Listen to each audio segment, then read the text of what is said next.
Sir sir sir sir sir కొంచెం sir back pain బాగా అవుతుంది సార్, మస్తు ఇబ్బంది అవుతుంది సార్, ఎంత తగ్గట్లేదు అసలు. ఎప్పటి నుంచి సార్ 3-4 days అయింది సార్. దెబ్బ తగిలింది ఏమన్నా? ఏం లేదు సార్, సడన్ గా పట్టుకుంది అసలు, ఎట్లయినా తగ్గట్లేదు, కొంచెం కూడా తగ్గట్లేదు సార్ అసలు. కింద పడ్డావా ఏమన్నా? లేదు సార్, బరువు వాటర్ క్యాన్ ఎత్తాను సార్, వాటర్ పంప్. చూసాం కదా, ఇది నడుము నొప్పికి ముఖ్యంగా మనం చూసే కారణం సడన్ గా బెండ్ అయ్యి బరువు ఎత్తడం. ఇది one of the main reason for the severe acute back pain. నేను doctor Vishnu from Radhika multi speciality hospital, Balapur cross road. ప్రతి కుటుంబంలో ప్రతిరోజు చూసే ముఖ్యమైన సమస్య నడుము నొప్పి. దీని గురించి మనం తెలుసుకుందాం. ఈ నడుము నొప్పి అనేది 2 రకాల కారణాలు ఉంటుంది. ఒకటి సివియర్ అక్యూట్ బ్యాక్ పెయిన్ అంటాం, రెండోది క్రానిక్ బ్యాక్ పెయిన్ అంటాం.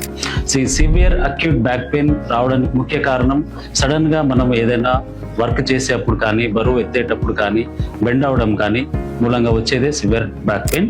క్రానిక్ బ్యాక్ పెయిన్ ఇది మనకి చాలా సంవత్సరాల నుంచి నడుము నొప్పి గురించి బాధపడుతుంటారు. వాళ్ళు చేసే వర్క్ విధానం కావచ్చు, లేదా కూర్చునే చైర్ పొజిషన్ ఉండొచ్చు, లేదా వాళ్ళు చేసే ప్రయాణ మార్గాలు, ముఖ్యంగా గుంతల రోడ్లు ప్రయాణం చేయడం మూలంగా కారణం కావచ్చు. చాలా కారణాలు ఉంటాయి ఈ క్రానిక్ బ్యాక్ పెయిన్ కి.